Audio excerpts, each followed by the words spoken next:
Hello friends, IAS PCS study के इस online platform पे आपका स्वागत है। दोस्तों, मैंने आपसे वादा किया था कि प्रीलिम्स के बाद आपको मेंस की क्लासेस में स्टार्ट करूंगा और इसी क्रम में मैं आपको जीएस 2 की क्लासेस स्टार्ट करने वाला हूं।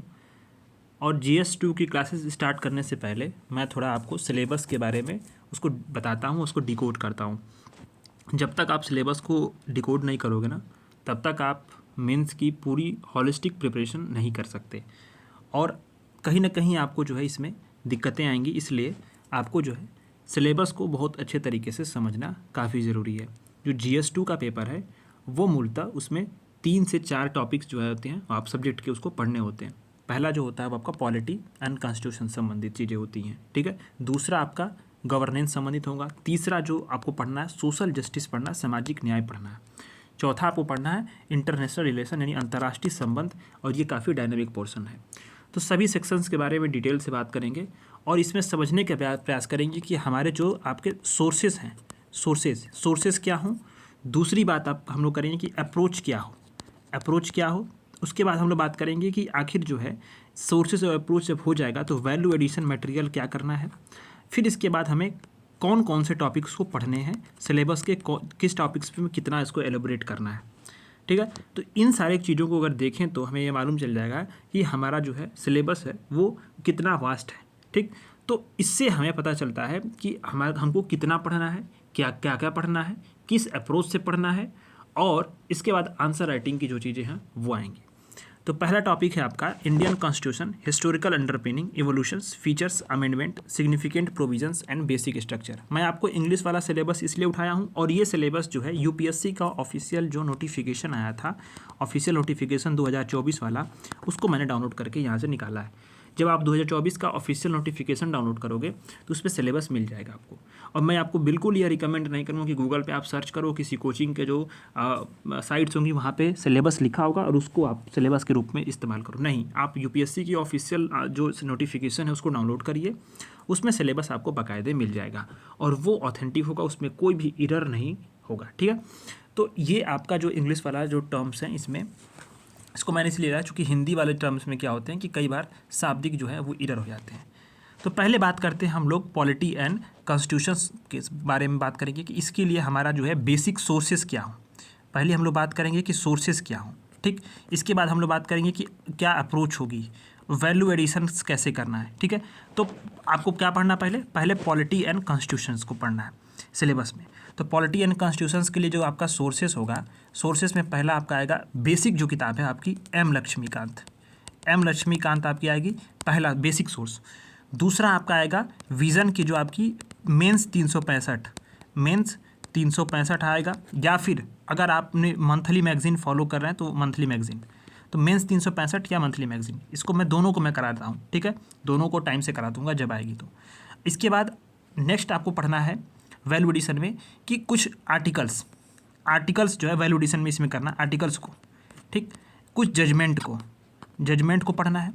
इसके बाद अंबेडकर के विचारों को पढ़ना है, BN राव के जो डिबेट्स हैं उसको पढ़ने हैं, और सुप्रीम कोर्ट के जजमेंट हैं, जो स्कॉलर्स होते हैं ना उनके कुछ कोट्स होते हैं। ये सारी चीज़ें कहाँ मिलेंगी, जो आपको वैल्यू एडिशन के लिए बता रहा हूँ मैं, ये सारी चीज़ें मैं कराऊँगा, ठीक है। तो इसमें थोड़ा सा आपको और समझा दूँ कि जो भी आपको पॉलिटी एंड गवर्नेंस में पढ़ना है, पॉलिटी और कॉन्स्टिट्यूशंस में, सॉरी गवर्नेंस को छोड़ दो, कॉन्स्टिट्यूशंस में, उसमें आपको एम लक्ष्मीकांत को बेसिक सोर्स मानना है। एम लक्ष्मीकांत मैं मान के चल रहा हूँ, इसको आपने कई बार पढ़ा होगा, ठीक है। एम लक्ष्मीकांत अगर आपने कर लिया तो फिर आपका क्या आएगा, मेंस 365 आएगा, मेंस 365, ये वाला बहुत इंपॉर्टेंट है। इसके बाद जो है मैं आपको इसमें से जो भी क्वेश्चंस आए ना PYQ, उसके आधार पे मैं आपको मेंस के सब टॉपिक्स को वहाँ पे एलोबरेट करूँगा। अभी मैं आपको पढ़ाने वाला हूँ सिलेबस डिकोड करके कि किस प्रकार से हमें सब टॉपिक्स को बनाना है, ठीक है। तो ये पॉलिटी एंड गवर्नेंस का हो गया। तो अब पॉलिटी एंड कॉन्स्टिट्यूशंस का, तो पॉलिटी एंड कॉन्स्टिट्यूशंस की जब हम बात करते हैं तो इसमें देखो आप, ये सिलेबस है तो इसमें कौन सा टॉपिक जो है पॉलिटी एंड कॉन्स्टिट्यूशंस में शामिल होगा, इस चीज़ को अगर हम मिलाएं तो देखो पहला टॉपिक है Indian constitutions, historical underpinning, evolution, salient features, amendment, significant provisions और बेसिक स्ट्रक्चर, ठीक है। ये दूसरा वाला टॉपिक्स, तीसरा वाला टॉपिक्स, चौथा वाला टॉपिक्स, पाँचवा वाला टॉपिक्स, छठवां वाला टॉपिक्स, सातवां, आठवां, नौवां। ये टॉपिक्स जो हैं ये आपके क्या हैं, ये आपके बेसिक जो है पॉलिटी एंड कॉन्स्टिट्यूशंस वाले टॉपिक्स हैं जो कि आपको पढ़ने हैं पॉलिटी और कॉन्स्टिट्यूशंस में। ठीक, तो ये आपको यहाँ से क्वासी जुडिशियल बॉडीज़ तक जो है आपको पॉलिटी एंड कॉन्स्टिट्यूशंस के सब्जेक्ट्स मिलेंगे। तो इसमें जो सब टॉपिक्स हैं कैसे बनाने हैं वो मैं आपको बता दूँ। तो पहला यूनिट आता है आपका Indian constitutions, historical underpinnings, evolutions, features, amendment, significant provisions और बेसिक स्ट्रक्चर। ये सभी क्या हैं, इसके अलग अलग पॉइंट्स हैं। यानी हमें पढ़ना है भारतीय संविधान। क्या पढ़ना है? भारतीय संविधान के बारे में। इसकी क्या बात करनी है यहाँ पे? हिस्टोरिकल अंडरपिनिंग, यानी कि ऐतिहासिक जो आधार क्या है, ऐतिहासिक आधार इसको पढ़ना है। ऐतिहासिक आधार को, ऐतिहासिक आधार में हम क्या पढ़ेंगे? 1773 से लेकर के 1773 से लेकर 1947 तक जितने भी एक्ट्स हैं सबको पढ़ना है। सबको में क्या पढ़ना है? वो कि उसके क्या इंपॉर्टेंस थे, क्या क्या मुख्य प्रोविजंस जो है ऐड हुए और इससे क्या बदलाव पड़ा, क्या इम्पैक्ट पड़ा। ये आपको कहाँ मिलेंगे? एम लक्ष्मीकांत में मिलेगा। एम लक्ष्मीकांत का पहला चैप्टर ये खुद से पढ़ना पड़ेगा आपको। उसमें कुछ चीज़ें इंपॉर्टेंट हैं जो मैं आपको कराऊंगा और बताऊंगा कैसे यूपीएससी ने PYQ इस पे पूछे हैं। ठीक है, ये चीज़ें। इसके बाद हम लोग पढ़ें इवोल्यूशंस। अब भारतीय संविधान का इवोल्यूशंस कैसे हुआ, कैसे संविधान सभा की बैठक हुई, डिबेट्स तो जो इंपॉर्टेंट्स हैं, और इसके बाद जो है उद्देश्य प्रस्ताव प्रस्तुत हुआ। फिर इसके बाद जो है आपका जो है ये सारी प्रियम्बल वगैरह है, इसको हम लोग करेंगे इसमें। अब आता है नेक्स्ट, इसमें करेंगे हम लोग फीचर्स के बारे में। अब बात आती है फीचर्स की, तो आएंगे ना विशेषताएं। विशेषताएं में क्या पढ़ेंगे हम लोग पढ़ने वाले इसमें लिखित। ये संविधान हमारा क्या है? लिखित है, दृढ़ और लचीला है। ठीक, इसके बाद क्या है इसमें? जैसे एकात्मक है, संघी है। इसके बाद जैसे कि संसदीय व्यवस्था वाला है या अध्यक्षात्मक व्यवस्था वाला है। फीचर्स में इसमें तमाम फीचर्स हैं, इसको हम लोग ऐसे एलोबरेट करेंगे। अमेंडमेंट्स में महत्वपूर्ण अमेंडमेंट, जैसे कि यूपीपीसीएस ने 2023 में ये जो सिलेबस करा रहा हूँ इसको करने के बाद अगर आप यूपीएससी के PYQ को उठाकर देखो या फिर यूपीपीसीएस के या फिर बीपीएससी के, सभी क्वेश्चन सॉल्व हो जाएंगे। तो 2023 में यूपीपीसीएस ने PYQ पूछा कि 42 अमेंडमेंट जो है किस प्रकार से एक मिनी संशोधन है संविधान का। ठीक है, पूरा एक तरह से मिनी कॉन्स्टिट्यूशंस बना दिया गया, एक तरह से इतना बड़ा संशोधन हुआ, उसको एलोबरेट करें। तो ये डायरेक्ट सवाल अमेंडमेंट से कई बार यूपीएससी ने पूछे, यूपीपीसीएस भी हर साल पूछता है। तो ये अमेंडमेंट्स को हम लोग करेंगे महत्वपूर्ण। सिग्निफिकेंट प्रोविजंस को पढ़ेंगे। सिग्निफिकेंट प्रोविजन, अब ये अमेंडमेंट्स में इसकी प्रक्रिया क्या होती है, अमेंडमेंट्स करने से प्रभाव क्या पड़ सकता है भारतीय संविधान पे। ठीक, इससे अन्य देशों से तुलना कैसे है, ये सारी चीज़ों को देखेंगे। फिर महत्वपूर्ण सिग्निफिकेंट प्रोविजन में महत्वपूर्ण प्रावधान, जैसे कि हमारे यहाँ क्या है, फंडामेंटल राइट है, फिर जो फंडामेंटल ड्यूटीज़ हैं, DPSP है, कैसे न्यायिक पुनर्वलोकन है, एकहरी नागरिकता है। ठीक, शक्ति का पृथक्करण है, सेपरेशन ऑफ पावर, और देखें तो सार्वभौमिक वयस्क मताधिकार है। तो ये सारे क्या है, प्रोविजंस हैं हमारे संविधान में। इन सारे प्रोविजंस को हम लोग करने वाले हैं। इसके लिए बेसिक सोर्स क्या होगा, वही एम लक्ष्मीकांत होगा, और इसमें जो मेंस के टॉपिक होंगे कि क्या प्रावधान, क्या उसकी दिक्कतें हैं, क्या चीज़ें इसका इफेक्ट पड़ सकता है, इसको मैं जो है खुद अपने आप कराऊंगा। ठीक है, तो इसमें मेंस वाली चीज़ें मैं कराऊंगा। प्रीलिम्स के लिए प्रीलिम्स पर्सपेक्टिव से जो कुछ इंपॉर्टेंट होगा, और जो चीज़ें आपको स्टैटिक पढ़नी है लक्ष्मीकांत से, उसको खुद से करनी पड़ेंगी, और बाकी मेंस वाली चीज़ें मैं कराऊंगा। बेसिक स्ट्रक्चर का उद्भव कैसे हुआ, विवाद क्या था, इसका किस प्रकार से इसका उद्भव हुआ, संवैधानिक किस प्रकार से इसमें प्रयास हुए, किस प्रकार से न्यायपालिका का रोल क्या रहा, इन सारी चीज़ों को बेसिक स्ट्रक्चर में आता क्या है, इससे क्या प्रभाव पड़ा हमारे संविधान पे, लोगों के जीवन पर क्या प्रभाव पड़ा, किस प्रकार से इसने नीतियों को जो है, पॉलिसीज़ को जो है उसको इवॉल्व किया। किस ये जो बेसिक स्ट्रक्चर का सिद्धांत है, ये किस प्रकार से जो है एक अमृत के समान है पूरा संविधान के लिए। तो जो तमाम चीज़ें ना, इसको हम लोग इस सारे कथनों को एलोबरेट करेंगे, समझेंगे इसको कि आखिर ये क्या है, कहना क्या चाहता है। ठीक है, तो पहला यूनिट इस तरह से आपका होगा। इसके बाद हम लोग जो बात करेंगे तो function and responsibility of union state. ठीक है, जो संघ और राज्य है उसके कार्य, उसके उत्तरदायित्व तो क्या है, संघीय ढांचे से संबंधित क्या क्या चुनौतियाँ, ये मैंने आपको पढ़ाया था जब आप विजन की मंथली मैगजीन देखना अप्रैल वाली। तो अप्रैल वाली मंथ में मैंने आपको ये चीज़ें पढ़ाई थी कि किस प्रकार से राजकोषीय संघवाद पे आर्टिकल आया था, राजकोषीय संघवाद पे। तो मैंने आपको कहा था ना कि राजकोषीय संघवाद का जो है ये वाले यूनिट से आपको जोड़ सकते हैं इसको। तो जो विज़न की मैगजीन मैं करा रहा हूँ उस क्लासेस को ज़रूर देखना, क्योंकि जब आप बेसिक चीज़ें यहाँ से पढ़ोगे ना, GS2 का मैं बेसिक जो है आपको कराऊंगा मेंस का, और प्लस विज़न के आप मंथली मैगजीन को आप मेरे क्लास को फॉलो कर लेना, तो आपका GS2 इससे अधिक कुछ आ ही नहीं सकता, पूरा कंप्लीट हो जाएगा। GS2, GS3, GS4 सभी हो जाएंगे। ठीक है, इस बात पर आप विश्वास कर लीजिएगा, गांठ बांध के रख लीजिएगा। ठीक है, तो फेडरल स्ट्रक्चर क्या होता है, संघीय ढांचा किस प्रकार से जो है इसमें विवाद है, जो केंद्र राज्य के संबंध किस प्रकार से हैं, वित्तीय संबंध, प्रशासनिक संबंध, ठीक है, तो इस पर विधायी संबंध, इन सारी चीज़ों को देखेंगे। अभी आप यहाँ पे देखो तो संघ और राज्य के उत्तरदायित्व में कौन कौन सी कार्य, विधायी कार्य कैसे होता है, प्रशासनिक कार्य, न्यायिक कार्य, 9वीं अनुसूची क्या है, ये सारी चीज़ों को इसमें देखेंगे। ठीक, अब संघवाद में देखें तो संघवाद में अगर देखा जाए तो बहुत सारी चीज़ें आती हैं। संघीय ढांचा जिस चीज़ से प्रभावित होता है, तो विधायी संबंध है ना कि प्रशासनिक संबंध, वित्तीय संबंध, केंद्र राज्य संबंधों में नई प्रवृत्तियाँ क्या है, न्यू ट्रेंड्स किस प्रकार से केंद्र राज्य संबंधों को जो है वो डिफाइन कर रही हैं। जो आपका ये आप जीएसटी परिषद है, माने ये आपका जो है ना अनेक प्रकार के जो विवाद हैं और कर संबंधी विवाद हैं, इसके साथ ही जो है अंतर्राज्यीय परिषद जो इंटर स्टेट काउंसिल, इसका क्या महत्व है, तमाम चीज़ों को देखेंगे। किस प्रकार से जो अंतर्राज्यीय व्यापार और विवाद है, क्षेत्रीय परिषद का क्या रोल है, बैठक होती रहती है, हमेशा पूछता रहता है। आपातकालीन प्रावधान किस प्रकार से संघीय ढांचे को प्रभावित करते हैं, गवर्नर की क्या भूमिका होती है, गवर्नर हमेशा न्यूज में रहता है, तो गवर्नर से संबंधित सवालों को ये पूछता है। पुंछी और सरकारी आयोग की सिफारिशें क्या थी, सेकेंड ARC में क्या बातें की गई, इन सारी चीज़ों को हम लोग समझेंगे फेडरल स्ट्रक्चर में। ठीक है, ये इतना ही इसमें पढ़ना है जितना मैं बता रहा हूँ। डिवोल्यूशंस ऑफ पावर, और जो जैसे कि और स्थानीय स्तर पे जो है शक्तियों का, वित्त का हस्तांतरण, उसकी चुनौतियाँ, ये इसका हिंदी में अगर देखें तो इसका अर्थ होगा devolution of power and finances up to the local level and challenges to there. मतलब कि जो स्थानीय स्तर पे किस प्रकार से पावर और जो वित्त है उसकी हस्तांतरण और उसकी चुनौतियाँ क्या है, राज्य सरकार की भूमिका क्या है, राज्य वित्त आयोग की क्या भूमिका है, 11वीं और 12वीं अनुसूची के बारे में समझेंगे। राज्यों द्वारा खराब प्रदर्शन या उसके प्रदर्शन का कारण क्या है, राज्यों की बेहतरी के लिए कौन कौन से कदम उठाए गए हैं, नीति आयोग द्वारा देखो, जैसे कि आप राइटिंग को इग्नोर करना, तो जल्दी करा रहा हूँ ना।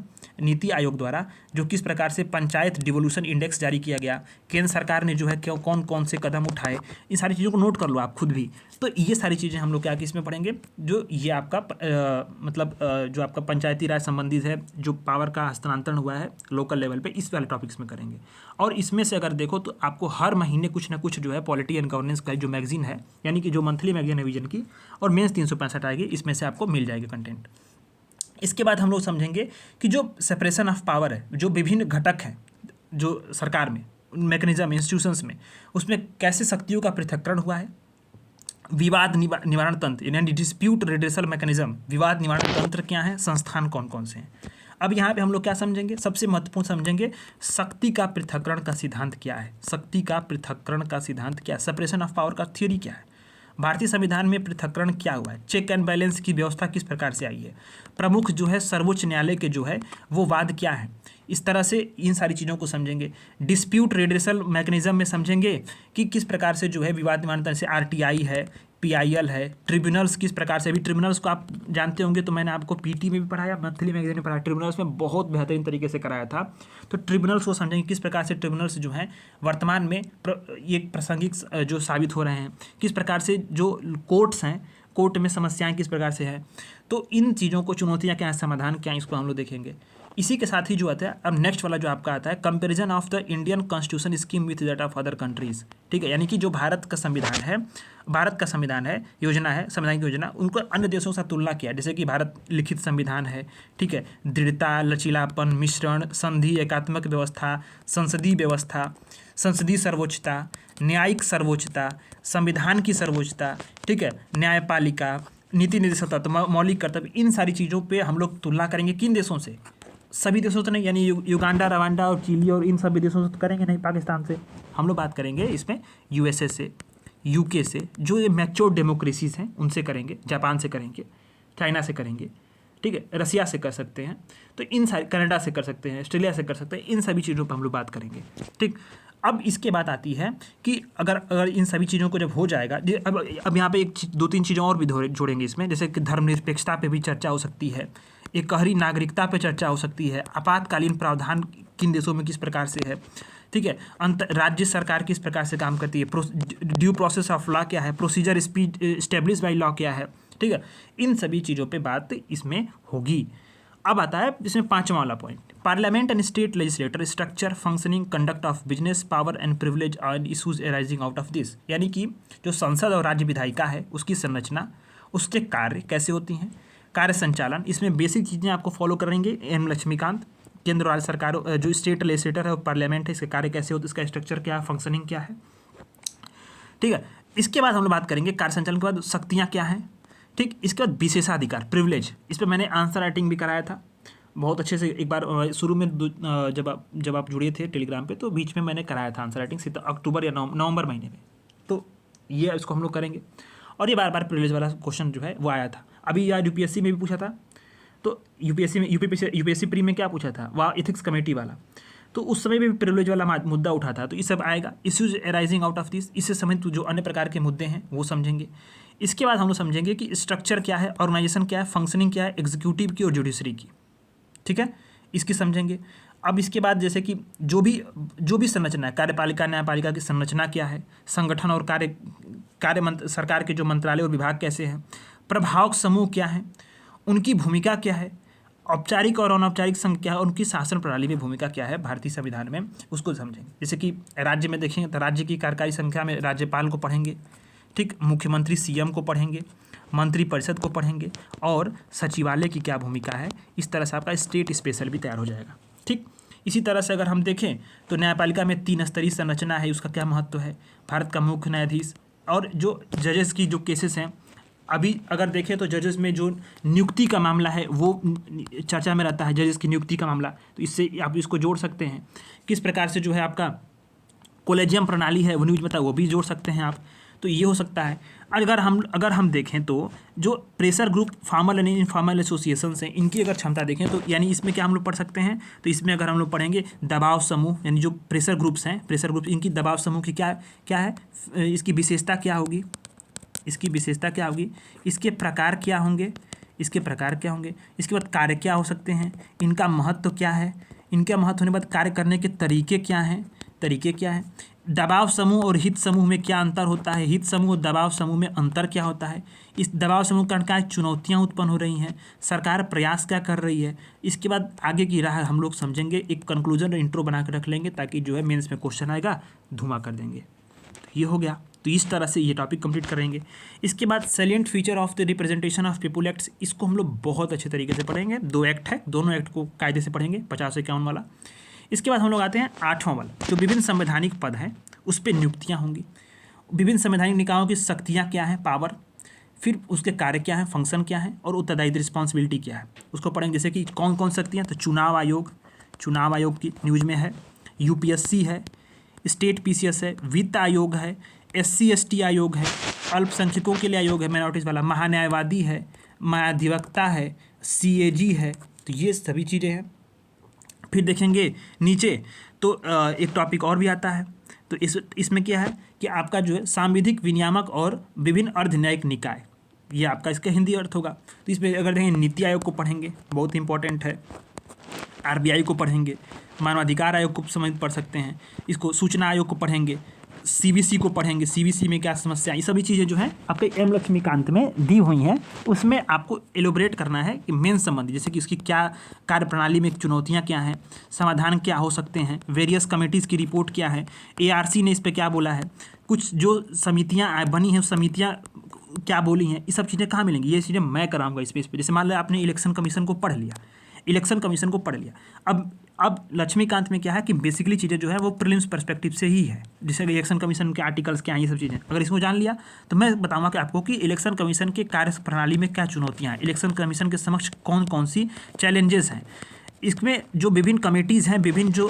संसदीय समितियाँ हैं, वो क्या उसमें जो है रिकमेंड की हैं, उसको रिकमेंडेशन क्या हो सकता है, आगे की राह क्या हो सकती है, इसको प्रासंगिक बनाने के लिए किस प्रकार से इन जो है चुनाव आयोग वर्तमान प्रवृत्तियों को बदलाव ला सकता है, वर्तमान प्रवृत्तियों में जिस पर बदलाव है उस पर से अपने आप को ढाल सकता है। तो ये सभी चीज़ें जो है मेंस वाली चीज़ें मैं कराऊंगा। बाकी जो है जैसे कि आपको CBC पढ़ना है तो CBC को आप खुद से पहले बार लक्ष्मीकांत से पढ़ा, आपको टास्क देंगे कि आप पढ़ लो, फिर इसमें से समझ जो मेंस वाले कंटेंट है वो मैं खुद कराऊंगा शॉर्ट नोट्स के माध्यम से, ठीक है। तो मैं तैयार कर रहा हूँ और वो कल से स्टार्ट कर देंगे। तो इस तरह से जो है आपका ये वाली चीज़ें कंप्लीट हो जाएंगी। तो जब यहाँ तक आप कर लेंगे तो अब क्या आ गया, इसके बाद अब आता है कि देखो इसमें government policies intervention for development in various sector and issues arising out of its design and implementation, यानी कि जो अति संवेदनशील वर्ग है उसके द्वारा उसके विकास के लिए सरकार की क्या जो पॉलिसीज़ हैं उसके बारे में हमें यहाँ पढ़ना है। तो मैंने आपको ये जब आप पढ़ रहे थे, जब आप अप्रैल मंथ की मैगज़ीन को आप देखोगे, अप्रैल मंथ की मैगज़ीन में, तो ये वाले टॉपिक्स, ये वाले सिलेबस को मैंने एलोबरेट किया था कि अति संवेदनशील वर्ग में आएगा कौन? वृद्ध आएंगे, बच्चे आएंगे, दिव्यांग आएंगे, महिला, ट्रांसजेंडर, SC ST, ठीक है। ये सभी लोग जो माइग्रेशन वाले माइग्रेंट किए गए जो व्यक्ति होंगे, यानी जो प्रवासी व्यक्ति होंगे, वो OBC, ट्राइब्स, ये सभी लोग क्या होंगे? अति संवेदनशील वर्ग होंगे। इनके लिए सरकार क्या क्या जो है प्रयास कर रही है, क्या चुनौतियां हैं, कौन कौन से जो है इसमें बदलाव ला सकते हैं, विभिन्न कमेटीज़ की रिपोर्ट क्या है, इस पर हम लोग बात करेंगे। अभी जैसे मैंने आपको अप्रैल मंथ में दिव्यांग जन अधिकार अधिनियम पढ़ाया था, और सेम क्वेश्चन जो है 2023 में UP PCS में आया हुआ है, सेम क्वेश्चन। तो दिव्यांग जन अधिकार अधिनियम जो है UPSC में आया हुआ है 22 में। तो आप उसको समझो कि सीधे सीधे जो है इस वाले यूनिट से बहुत सारे क्वेश्चन आपको मिलते हैं। तो ये आपका गवर्नेंस वाले में आएगा, ठीक है। सोशल जस्टिस में भी इसको आप जोड़ सकते हैं। इसी प्रकार से डेवलपमेंटल प्रोसेस जो है वो अगर देखें तो उसमें NGO का क्या रोल है, सेल्फ हेल्प ग्रुप्स का क्या रोल है, वेरियस ग्रुप्स जो हैं उनके एसोसिएशंस हैं, डोनर्स हैं, इंस्टीट्यूशंस हैं, स्टेक होल्डर्स हैं, उनका क्या रोल है, ठीक है। ये चीज़ों को हम लोग देखेंगे। इसके बाद ही जो है कि देखेंगे कि किस प्रकार से जो वेलफेयर स्कीम्स हैं केंद्र सरकार की और राज्य सरकारों की वनरेबल सेक्शंस के लिए, वो किस प्रकार से इंप्लीमेंट कर रही हैं, कौन कौन से जो है वनरेबल सेक्शंस के लिए मैकेनिज्म बने हैं, लॉ बने हैं, बॉडीज़ हैं, ठीक है। इन चीज़ों को देखेंगे। फिर देखेंगे कि जो हेल्थ है यानी कि स्वास्थ्य संबंधित, जो एजुकेशन संबंधित, शिक्षा संबंधित, ह्यूमन रिसोर्स संबंधित जो है सरकार क्या कर रही है, कौन कौन सी चुनौतियाँ हैं। पहली बात समझेंगे कि स्वास्थ्य में भारत में जो है स्वास्थ्य का ढांचा क्या है, ठीक, क्या प्रदर्शन कर रहा है। फिर इनको देखेंगे कमियां क्या हैं, कमियां देखेंगे। फिर इसके बाद कमियों के बाद हम लोग देखेंगे आधारभूत संरचना देखेंगे। फिर जैसे यूनिवर्सल हेल्थ कवरेज वगैरह, स्वास्थ्य बीमा वगैरह, health, national family health survey, national health mission, child health, इसके बाद सरकारी प्रयास क्या हो रहे हैं, ठीक। फिर इसके बाद हम लोग समझेंगे कि फिर जब सरकारी प्रयास हो रहे हैं तो फिर जब चुनौतियाँ इतनी सारी हैं, सरकारी प्रयास भी हो रहे हैं, तो फिर कमियाँ कहाँ पे हो रही हैं। फिर इसके लिए आगे की राह, वेरियस कमेटीज़ की रिपोर्ट्स। फिर इस तरह से हमारा ये टॉपिक कंप्लीट हो जाएगा। इसी तरह से शिक्षा में देखेंगे, शिक्षा में यानी एजुकेशन वाला बात है ना, यहाँ पे लिखा जा रहा है ना एजुकेशन। तो एजुकेशन में शिक्षा की स्थिति क्या है, उसकी स्ट्रक्चर क्या है, भारत में संरचना की चुनौतियाँ क्या हैं, ASER रिपोर्ट क्या बोलती है, सुब्रमण्यम रिपोर्ट क्या कहती है, सुब्रमण्यम रिपोर्ट। तो इन सभी रिपोर्ट्स को हम लोग समझेंगे क्लासेस में, ठीक। इसी प्रकार से अगर हम जाएं मानव संसाधन को देखेंगे, तो मानव संसाधन में आपको अगर आप आज ही देखो मानव संसाधन में, तो आज ही के टेलीग्राम चैनल पे मैंने आपको जो है एक स्किल के बारे में आर्टिकल शेयर किया, स्किल संबंधित। इसको ह्यूमन रिसोर्स से आप जोड़ के देख सकते हो। कैसे? जैसे स्किल विकास की आवश्यकता क्यों है, ठीक। इस पर मैंने एक आर्टिकल दैनिक जागरण में लिखा था, वो पब्लिश हुआ था, वो भी मैंने आपको शेयर किया हुआ है, आप उसको देखना जरूर। तो इस तरह से आप स्किल की आवश्यकता क्यों है, प्रयास क्या हो सकते हैं, प्रयास, फिर चुनौतियाँ क्या हैं, फिर इसके बाद अगर देखें तो कमियाँ क्या हैं, कमियाँ के बाद अगर देखें तो सुधार के क्या उपाय हो सकते हैं। तो ये सारी चीज़ों को देखेंगे तो ह्यूमन रिसोर्स भी हो जाएगा। इसी तरह से अगर आप देखें तो भूख और गरीबी संबंधी जो मुद्दे हैं, गरीबी के जो मुद्दे हैं, टोटल सभी चीज़ें, उसको हम लोग समझेंगे कि क्या भूख, जैसे गरीबी है, गरीबी और प्लस भूख, ये सभी क्या है, इसमें आपके सोशल इश्यूज़ में आएंगे, ठीक है। सोशल इश्यूज़ में ये सभी चीज़ें आएंगे। भूख क्या है, ये इसमें संबंध क्या है, भूख का वितरण और गरीबी का वितरण क्या है, नवीन प्रवृत्तियाँ क्या हुई हैं, ठीक है, कारण क्या है इसके, ठीक। फिर MDGs और SDGs क्या है, पोषण संबंधी क्या समस्याएं हो रही हैं, भूख को कम करने में, या फिर जो फूड का शॉर्टेज है, इस तरह से क्या भूखमरी की स्थिति क्यों है, मार्ग में अधिक व्यवधान क्यों आ रहा है। फिर इसके बाद सरकार प्रयास क्या कर रही है, अंतर्राष्ट्रीय स्तर पर प्रयास क्या हो रहे हैं, विभिन्न कमेटीज़ के रिपोर्ट्स क्या है, आगे की राह क्या है। कंप्लीट हो जाएगा सारी चीज़ें, तो ये हम लोग देखेंगे। इसके बाद हम लोग समझेंगे सबसे इम्पॉर्टेंट टॉपिक गवर्नेंस का जो है, वो समझेंगे कि जो गवर्नेंस है उसका महत्वपूर्ण पहलू क्या है, पारदर्शिता, अकाउंटेबिलिटी, गवर्नेंस, ये सभी चीज़ों को समझेंगे अच्छे तरीके से। इसमें क्या क्या एप्लीकेशंस हैं, क्या मॉडल्स हैं, सक्सेस कितना मिला है, क्या इतनी कमियां हैं, क्या संभावनाएं हैं। सिटीजन चार्टर को देखेंगे, इसकी उपयोगिता को समझेंगे, ट्रांसपेरेंसी को समझेंगे, अकाउंटेबिलिटी और इंस्टीट्यूशनल्स को, इन अदर उपाय जो किए गए हैं, जो भी संस्थानिक उपाय किए गए हैं, किस प्रकार से जो टेक्नोलॉजी है वो गवर्नेंस को इम्प्रूव कर सकता है, रोल ऑफ टेक्नोलॉजी का इंपॉर्टेंस क्या है, तो अभी क्या करना चाहिए, विभिन्न मॉडल्स क्या हैं। अब इसकी प्रॉपर एक डिफिनेशंस, कंक्लूजन्स और इसमें जो है तमाम कंटेंट को हम लोग तैयार कर लेंगे। अभी मैंने आपको अप्रैल मंथ का मैगजीन जब पढ़ा रहा था तो ये वाला टॉपिक मैंने कंप्लीट करा दिया था, role of civil services in democracy. April month के विजन IAS के मैगजीन में मैंने आपको पॉलिटी वाले सेक्शन में ये वाला टॉपिक करा दिया, डायरेक्ट आर्टिकल था, सब कुछ इसमें कवर हो गया, आप जरूर देखिएगा। अब इसके बाद आता है इंटरनेशनल रिलेशंस। ये वाले सभी टॉपिक्स जो हैं वो IR के हैं, जिसमें आपको पढ़ने हैं भारत और उसके विभिन्न जो नेबरहुड्स, यानी कि जैसे नेपाल, पाकिस्तान, भूटान, चीन, श्रीलंका, ठीक है, बांग्लादेश, म्यांमार, ये सभी जो पड़ोसी देश हैं उनमें क्या संबंध है, उन संबंध में क्या जो मुद्दे हैं इनको समझेंगे। विजन के मैगजीन्स हो जाएगा। Bilateral, regional and global groupings जो हो रही हैं, जो एग्रीमेंट्स हो, G7 का भी बैठा हुआ, G20 का हुआ, इस तरह से जो है भारत का उस पर क्या प्रभाव पड़ेगा, टोटल सभी मेंस 365 से हो जाएगा, मैं इसको पूरा करा दूंगा। विजन के मंथली मैगजीन से कंप्लीट हो जाएगा, ठीक है। जो भी पॉलिसीज डेवलप हो रही हैं भारत की जो राष्ट्रीय हित है उसके आधार पे भारतीय डायस्पोरा पे क्या प्रभाव पड़ रहा है, सभी चीज़ें जो हैं ये कवर हो जाएंगी आपका मंथली मैगजीन से। इंपॉर्टेंट इंटरनेशनल इंस्टीट्यूशंस, एजेंसी और स्ट्रक्चर और उसका मैंडेट, ये भी आपका जो है बिल्कुल डायनामिक पोर्शन है मंथली मैगजीन से और मेंस 365 से कंप्लीट हो जाएगा। इस तरह से अगर हम देखें तो पूरा जो आपका टॉपिक्स है ना, उसमें सभी चीज़ें जो हैं वो आराम से हो जाएंगी। अब जो है इसमें आप एक चीज़ देखना, जैसे ये गवर्नेंस है ना, गवर्नेंस में तो गवर्नेंस में आपको कुछ चीज़ें बताने आ रहा हूँ, नोट कर लो। ARC रिकमेंडेशंस को आपको रखना है। ARC रिकमेंडेशन जैसे गवर्नेंस सिटीजन टाइटल पे क्या बोला गया है, इस पर विजन का जो वैल्यू एडिशन मटेरियल है उसको देख सकते हैं, करंट अफेयर वो मैं कराऊंगा, ठीक। अप्रोच क्या होगा कि जैसे कि गवर्नमेंट पॉलिसीज़ हैं, इसका ऑब्जेक्टिव्स क्या है, प्रोज कॉन्स क्या है, वे फॉरवर्ड क्या हो सकता है, इन सभी चीज़ों को हमें देखना है, ठीक। तो सभी चीज़ों पे एक इंट्रो बॉडी कंक्लूजन आपको तैयार कर लेने हैं। अच्छा, इसमें कैसे आप वैल्यू एडिशन कर सकते हो, तो वैल्यू एडिशन करो कैसे, डेटा सीट्स को, ठीक है, स्टैट्स को, फ्लो चार्ट को, डायग्राम को, एग्जाम्पल को, ठीक है। जैसे best practices of NITI Aayog, ये आपको मतलब थोड़ा सा एग्जाम्पल दे दूँ, नीति आयोग का एक डॉक्यूमेंट है, best practices of NITI Aayog, कुटुंब श्री प्रथम NGO, ये सब जो NGOs हैं इन सब चीज़ों को, कंक्लूजन को आप लिख सकते हो, ठीक है। अच्छा, अब ये आपको ध्यान देना है कि जैसे डेटा रिपोर्ट्स जो भी देंगे, वीमेन, ट्राइबल्स, चिल्ड्रेन जो था ना, ये सभी चीज़ों पे जो संवेदनशील वर्ग है, इस पर सभी डेटास को ऑथेंटिक डेटा लिखना है, नहीं तो नहीं लिखना है, एकदम ताज़ा डेटा लिखना है या तो नहीं लिखना है, ठीक है, ध्यान देना आपको।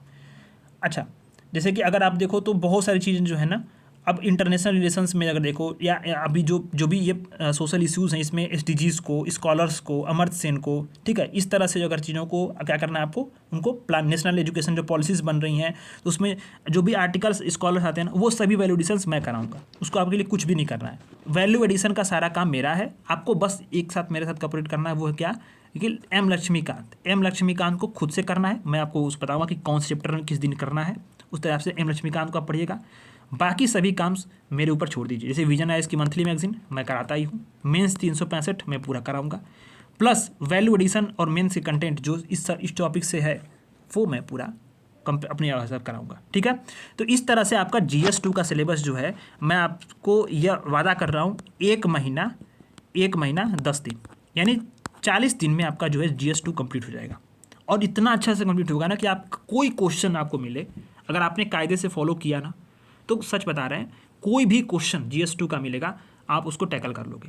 इन एनी हाउ अगर आप लिखते हो पूरा पेपर तो आप 110 से 120 के बीच में आप रहोगे, इतना आपको मैं करा दूंगा, ठीक है। तो ट्रस्ट करिएगा, कल से स्टार्ट करेंगे। सारा जो सिलेबस था उसको मैंने आप एक्सप्लेन किया, कैसे सारी चीज़ों को इसमें करना है, क्या क्या वैल्यू एडिशंस को नोट करना है, ठीक है। तो ये सभी चीज़ें अगर आपने देख लिया होगा, सभी चीज़ों समझ गए होंगे, सिलेबस को आप समझ ही गए होंगे कि क्या क्या चीज़ें हमें कितना एलोबरेट करना है, क्या क्या पढ़ना है। इसीलिए मैं सिलेबस को एलोबरेट कर रहा था ताकि मालूम चल जाए कि कितना हमें डीप में जाना है, इसका क्या महत्व है। तो ये सभी चीज़ें मालूम चल गई हैं। तो अब हम लोग जो है कल से शुरुआत करेंगे, इंडियन कॉन्स्टिट्यूशंस हिस्टोरिकल अंडरपिनिंग से शुरुआत करेंगे, ठीक है। और ये 3 दिन में ख़त्म हो जाएगा ये सारी चीज़ें। तो इसके बाद जो है हम लोग पढ़ेंगे दूसरे वाली यूनिट से, ठीक है। तो इस तरह से हम लोग जो है 1 महीना 10 दिन में 40 दिन में यानी कि टोटल लगेगा हमें ये सभी चीज़ों को कंप्लीट करने में, ठीक है। धन्यवाद।